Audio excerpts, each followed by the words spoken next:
And she's a diva, so she wants to be recorded. Go get in place, Raquel. Yay! So, the people before me set me up so well, I just kept getting so excited. So I'm going to talk a lot about what they were talking about, but in greater detail.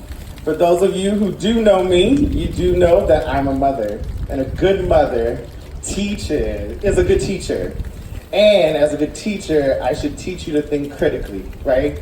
And so what I'll share today, I hope you take and think critically as you walk today. As stated, I'm Cree Gordon. I'm the HIV prevention coordinator at the University of Minnesota Youth and AIDS Project.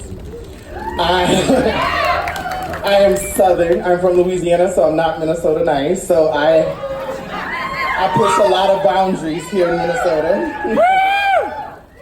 I am Black. Yes, we do come in white chocolate. And I'm queer both in my sexual orientation and gender identity. And like Mariah, at 19 years old, I was diagnosed with HIV as a homeless youth and sex worker. My first HIV test ended up being the only HIV test I would ever need. Since then, I've dedicated my life and my career to advocating for those whose voices are often ignored. That journey has even included taking me to state and federal congressional briefings to educate them on why young people, Black and other POC, and those of us living with HIV need to be included in the fight to end HIV. My executive director, Val Rubin Rashad, has often said in her 22 years at YAP, give her some love, she's been doing this a long time. No young person has ever come through YAP's doors simply because they slept with the wrong person one night. While we serve all youth between the ages of 13 and 30, most of our clients are Black and Latinx, most of our clients are same gender-loving men, and 1 out of 9 of our clients are trans or gender non-conforming. And they suffer with all the barriers that were mentioned today. We serve those that have often been discarded, forgotten, and left behind. I believe it's easy for my white counterparts to shout the slogan, "We won't stop, we will win." And that's because they're already winning. The biomedical interventions of PrEP and U have already proven effective in reducing HIV within their demographic and allowing them to live and become long-term survivors. However, women's numbers have remained stagnant. And the numbers for Black and Latinx, same gender-loving men and trans women, and under gender non-conforming folks continue to rise. Still we rise. One of my biggest pet peeves is when older gay men tell me, I don't know what it's like to lose people with HIV. And that is because they think these tools are working for everyone, but they aren't. Right as I began my time at YAP, we lost a young woman, 27 years old, who had been living with HIV her entire adult life. Her life didn't get a chance to begin. Currently, we pray for a young Black, gender non-conforming person who's currently in hospice, 28 years old, whose T-cell count is in the teens. He often tells us that he's just tired of hurting and tired of struggling and ready to give up.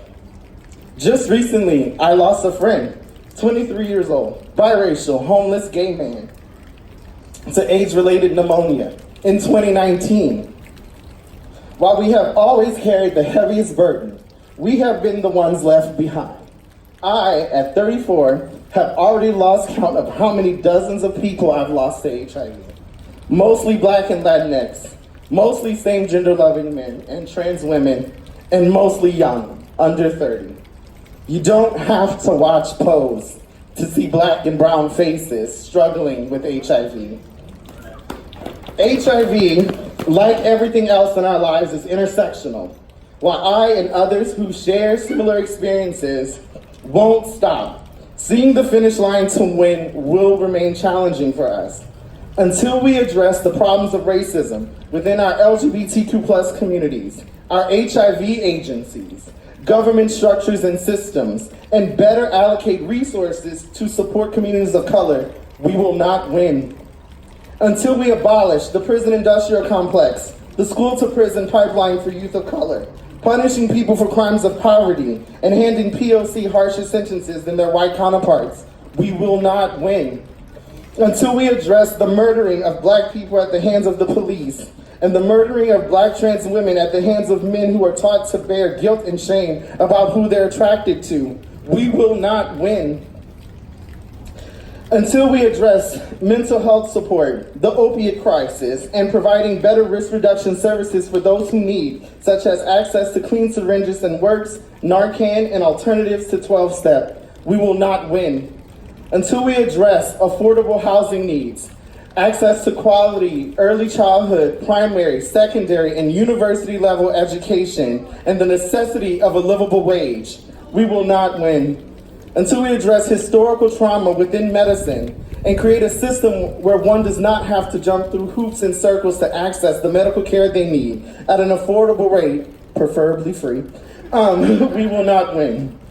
We will not win because these are just some of the examples of things that bring HIV into the lives of young people, especially those who are Black and Latinx, especially those who are same-gender loving, and especially those who are trans. We will win by giving up our egos and our hero complexes and creating a system that provides holistic and client-centered care. We will win by centering the needs of those of us furthest on the margins and allowing them to have voices on how to end HIV. We will win by not tokenizing people and pigeonholing them in frontline positions designated for their race, gender identity, or sexual orientation. Instead, we build them into being leaders because they are the faces of HIV. At this point, we need less allies and more accomplices. We need less feelings and talk and more action. We won't stop, we will win, but only if we look beyond the biomedical interventions and truly see the people that HIV affects and address all of their needs. So PrEP and You Equals You can support and save everyone. I walked because on May 19, 2005, my life changed. I walked because over 100 youth every year in Minnesota get HIV. I walk because thousands of youth around the country, especially Black, Latinx, same-gender loving men, trans women, and gender non-conforming folks get HIV. And I walk because 10 years ago, I lost my friend Kala. He was the first friend I met my age who was living with HIV. He was a gay man, he was 23 years old and of indigenous and Latinx origin. And I love and miss him every day. So please think critically as you walk today to help me break down some of these barriers. Thank you.